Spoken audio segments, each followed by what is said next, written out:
शांति की शक्ति से शांति जग में लानी है। ओम शांति। आज की मुरली है 2 जनवरी 2026 की। मीठे बच्चे, तुम्हें आपस में बहुत बहुत रूहानी स्नेह से रहना है, कभी भी मतभेद में नहीं आना है। प्रश्न: हर एक ब्राह्मण बच्चे को अपने दिल से कौन सी बात पूछनी चाहिए? उत्तर: अपने दिल से पूछो। मैं ईश्वर की दिल पर चढ़ा हुआ हूँ। मेरे में दैवी गुणों की धारणा कहाँ तक है? मैं ब्राह्मण ईश्वरीय सर्विस में बाधा तो नहीं डालता? सदा खिरखंड रहता हूँ। हमारे आपस में एक मत है। मैं सदा श्रीमत का पालन करता हूँ। गीत भोलेनाथ से निराला। ओम शांति। तुम बच्चे हो ईश्वरीय संप्रदाय, आगे थे आसुरी संप्रदाय। आसुरी संप्रदाय को यह पता नहीं है कि भोलानाथ किसको कहा जाता है। यह भी नहीं जानते कि शिव शंकर अलग अलग है। वह शंकर देवता है, शिव बाप है, कुछ भी नहीं जानते हैं। अब तुम हो ईश्वरीय संप्रदाय अथवा ईश्वरीय फैमिली, वह है आसुरी फैमिली रावण की। कितना फर्क है। अभी तुम ईश्वरीय फैमिली में ईश्वर द्वारा सीख रहे हो कि एक दो में रूहानी प्यार कैसा होना चाहिए। एक दो में ब्राह्मण कुल में यह रूहानी प्यार यहाँ भरना है।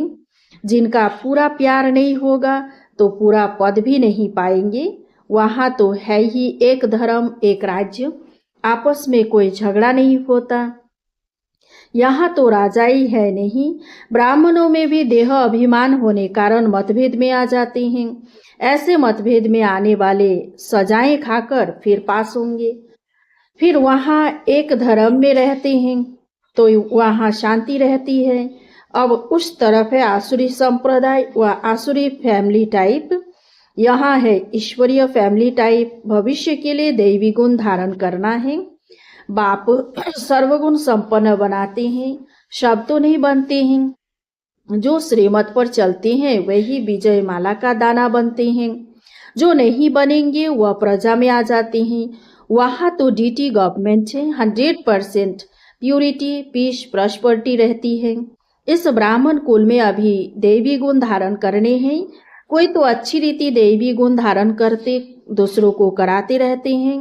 ईश्वरीय कुल का आपस में रूहानी स्नेह भी तब होगा जब देही अभिमानी होंगे, इसलिए पुरुषार्थ करते रहते हैं।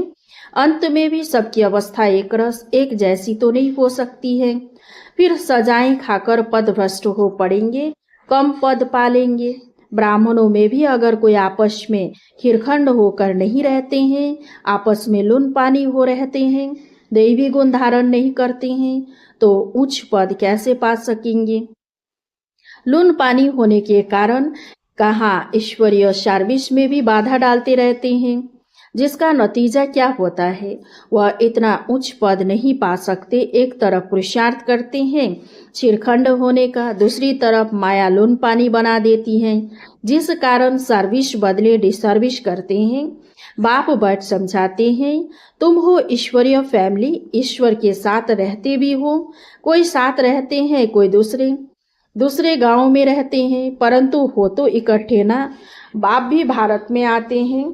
मनुष्य यह नहीं जानते शिव बाबा कब आते हैं, क्या आकर करते हैं। तुमको बाप द्वारा अभी परिचय मिला है रचता रचना की आदि मध्य अंत को अब तुम जानते हो। दुनिया को पता नहीं कि यह चक्र कैसे फिरता है। अभी कौन सा समय है? बिल्कुल घोर अंधियारे में है। तुम बच्चों को रचता बाप ने आकर सारा समाचार सुनाया है। साथ साथ समझाते हैं कि हे सालिग्रामों, मुझे याद करो। यह शिव बाबा कहते हैं अपने बच्चों को, तुम पावन बनने चाहते हो ना, पुकारते आए हो। अभी मैं आया हूँ। शिव बाबा आते ही है भारत को फिर से शिवालय बनाने। रावण ने वैश्यालय बनाया है। खुद ही गाते हैं कि हम पतित विशेष हैं। भारत सतयुग में संपूर्ण निर्विकारी था। निर्विकारी देवताओं को विकारी मनुष्य पूजते हैं, फिर निर्विकारी ही विकारी बनते हैं। यह किसी को पता नहीं है। पूज्य तो निर्विकारी थे, फिर पुजारी विकारी बने हैं, तब तो बुलाते हैं, हे पतित पावन आओ आकर निर्विकारी बनाओ। बाप कहते हैं यह अंतिम जन्म तुम पवित्र बनो, मामेकम याद करो तो तुम्हारे पाप कट जाएंगे और तुम तमोप्रधान से सतोप्रधान देवता बन जाएंगे। फिर चंद्रवंशी क्षत्रिय फैमिली टाइप में आएंगे। इस समय हो ईश्वरीय फैमिली टाइप, फिर देवी फैमिली में 21 जन्म रहेंगे। इस ईश्वरीय फैमिली में तुम अंतिम जन्म पास करते हो। इसमें तुमको पुरुषार्थ कर फिर सर्वगुण संपन्न बनना है। तुम पूज्य थे, बरोबर राज्य करते थे, फिर पुजारी बने हो, यह समझाना पड़े ना। भगवान है बाप, हम उनके बच्चे हैं तो फैमिली भी ना। गाते भी है तो मात पिता हम बालक तेरे, तो फैमिली ठहरे ना। अब बाप से सुख घनेरे मिलते हैं। बाप कहते हैं तुम हमारी फैमिली बेशक हो, परंतु ड्रामा प्लान अनुसार रावण राज्य में आने के बाद फिर तुम दुख में आते हो तो पुकारते हो। इस समय तुम एक्यूरेट फैमिली हो। फिर तुमको भविष्य 21 जन्म लिए वर्षा देता हूँ। यह वर्षा फिर देवी फैमिली में 21 जन्म कायम रहेगा। देवी फैमिली सतयुग त्रेता तक चलती है। फिर रावण राज्य होने से भूल जाते हैं कि हम देवी फैमिली के हैं। वाम मार्ग में जाने से आसुरी फैमिली हो जाती है। 63 जन्म सीढ़ी गिरते आए हो। यह सारी नॉलेज तुम्हारी बुद्धि में है। किसी को भी तुम समझा सकते हो। अशुल तुम देवी देवता धर्म के हो। सतयुग के आगे था कलयुग। संगम पर तुमको मनुष्य से देवता बनाया जाता है। बीच में है यह संगम, तुमको ब्राह्मण धर्म से फिर देवी धर्म में ले आते हैं। समझाया जाता है लक्ष्मी नारायण ने यह राज्य कैसे लिया।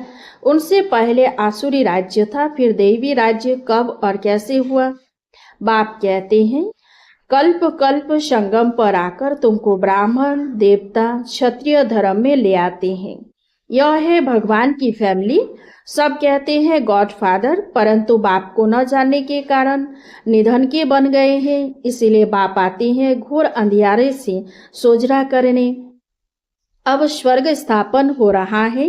तुम बच्चे पढ़ रहे हो, देवी गुण धारण कर रहे हो, यह भी मालूम होना चाहिए। शिव जयंती मनाते हैं। शिव जयंती के बाद फिर क्या होगा। जरूर देवी राज्य की जयंती हुई होगी ना। हेवनली गॉडफादर हेवन की स्थापना करने हेवन में तो नहीं आएंगे। कहते हैं मैं हेल और हेवन के बीच में संगम पर आता हूँ। शिवरात्रि कहते हैं ना, तो रात में मैं आता हूँ। यह तुम बच्चे समझ सकते हो। जो समझते हैं वह औरों को भी धारण कराते हैं। दिल पर भी वह चढ़ते हैं जो मनसा वाचा कर्मणा सर्विस पर तत्पर रहते हैं।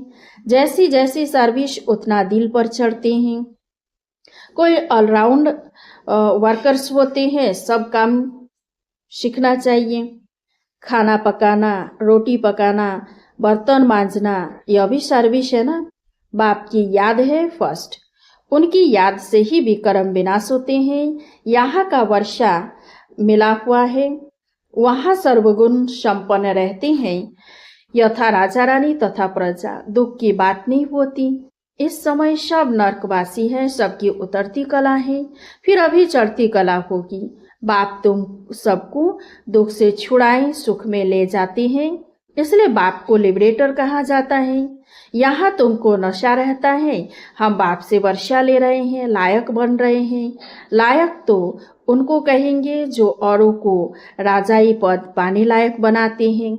यह भी बाबा ने समझाया है। पढ़ने वाले तो बहुत आएंगे, ऐसे नहीं कि सब 84 जन्म लेंगे। जो थोड़ा पढ़ेंगे वह देरी से आएंगे, तो जन्म भी कम होंगे ना। कोई 80, कोई 82, कौन जल्दी आते कौन पीछे आते, सारा मदार पढ़ाई पर है।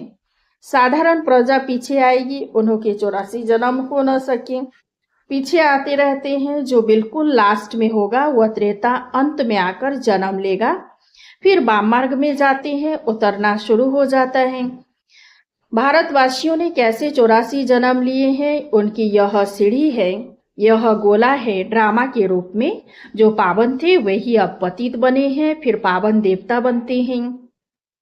बाप जब आते हैं तो सबका कल्याण होता है, इसलिए इसको ऑस्पिशियस युग कहा जाता है। बलिहारी बाप की है जो सबका कल्याण करते हैं। सतयुग में सबका कल्याण था, कोई दुख नहीं था। यह तो समझाना पड़े कि हम ईश्वरीय फैमिली टाइप के हैं। ईश्वर सबका बाप है। यहाँ ही तो माता पिता गाते हो, वहाँ तो सिर्फ फादर कहा जाता है। यहाँ तुम बच्चों को माँ बाप मिलते हैं, यहाँ तुम बच्चों को एडॉप्ट किया जाता है। फादर क्रिएटर है तो मदर भी होगी, नहीं तो क्रिएशन कैसे होगी। हेवनली गॉड फादर कैसे हेवन स्थापन करते हैं, यह न भारतवासी जानते हैं न विलायत वाले ही जानते हैं। अभी तुम जानते हो। नई दुनिया की स्थापना और पुरानी दुनिया का विनाश तो जरूर संगम पर ही होगा। अभी तुम संगम पर हो। अभी बाप समझाते हैं मामेकम याद करो, आत्मा को याद करना है, परमपिता परमात्मा को। आत्माएं और परमात्मा अलग रहे बहुकाल। सुंदर मेला कहाँ होगा? सुंदर मेला जरूर यहाँ ही होगा। परमात्मा बाप यहाँ आते हैं, इसको कहा जाता है कल्याणकारी सुंदर मेला। जीवन मुक्ति का वर्षा सबको देते हैं। जीवन बंध से छूट जाते हैं। शांति धाम तो सब जाएंगे, फिर जब आते हैं तो शतु प्रधान रहते हैं। धर्म स्थापन अर्थ आते हैं। नीचे जब उनकी जनसंख्या बढ़े तब राजाई के लिए पुरुषार्थ करें, तब तक कोई झगड़ा आदि नहीं रहता। सतो प्रधान से रजो में जब आते हैं तब लड़ाई झगड़ा शुरू करते हैं। पहले सुख फिर दुख, अब बिल्कुल ही दुर्गति को पाए हुए हैं। इस कलयुगी दुनिया का विनाश, फिर सतयुगी दुनिया की स्थापना होनी है। विष्णुपुरी की स्थापना कर रहे हैं ब्रह्मा द्वारा। जो जैसा पुरुषार्थ करते हैं उस अनुसार विष्णुपुरी में आकर प्रारब्ध पाते हैं। यह समझने की बहुत अच्छी अच्छी बातें हैं। इस समय तुम बच्चों को बहुत खुशी होनी चाहिए कि हम ईश्वर से भविष्य 21 जन्मों का वर्षा पा रहे हैं। जितना पुरुषार्थ कर अपने को एक्यूरेट बनाएंगे, तुम्हें एक्यूरेट बनना है। घड़ी भी लीवर और सिलेंडर होती है ना। लीवर बहुत एक्यूरेट होती है। बच्चों में कोई एक्यूरेट बन जाते हैं, कई अनएक्यूरेट हो जाते हैं, तो कम पद हो जाता है। पुरुषार्थ करके एक्यूरेट बनना चाहिए। अभी सब एक्यूरेट नहीं चलते। तदबीर कराने वाला तो एक ही बाप है। तकदीर बनाने के लिए पुरुषार्थ में कमी है, इसीलिए पद कम पाते हैं। श्रीमत पर न चलने के कारण, आसुरी गुण न छोड़ने कारण, योग में न रहने कारण यह सब होता है। योग में नहीं है तो फिर जैसे पंडित, योग कम है इसलिए शिव बाबा तरफ लब नहीं रहता, धारणा भी कम होती है, वह खुशी नहीं रहती, शकल ही जैसे मुर्दे मिसल रहती है। तुम्हारे फीचर्स तो सदैव हर्षित रहने चाहिए, जैसे देवताओं के होते हैं। बाप तुमको कितना वर्षा देते हैं। कोई गरीब का बच्चा साहूकार के पास जाए तो उनको कितनी खुशी होगी। तुम बहुत गरीब थे, अब बाप ने एडॉप्ट किया है तो खुशी होनी चाहिए। हम ईश्वरीय संप्रदाय के बने हैं, परंतु तकदीर में नहीं है तो क्या किया जा सकता है। पद भ्रष्ट हो जाता है, पटरानी बनते नहीं। बाप आते ही है पटरानी बनाने। तुम बच्चे किसको भी समझा सकते हो कि ब्रह्मा विष्णु शंकर तीनों हैं शिव के बच्चे। भारत को फिर से स्वर्ग बनाते हैं। ब्रह्मा द्वारा, शंकर द्वारा पुरानी दुनिया का विनाश होता है। भारत में ही बाकी थोड़े बचते हैं।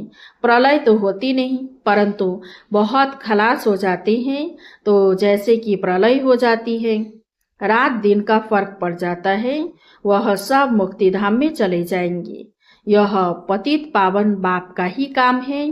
बाप कहते हैं देही अभिमानी बनो, नहीं तो पुराने संबंधी याद पड़ते रहते हैं। थोड़ा भी है फिर भी बुद्धि जाती रहती है। नष्ट मोहा है ही नहीं, इसको व्यभिचारी याद कहा जाता है। सदगति को पा न सके क्योंकि दुर्गति वालों को याद करते रहते हैं।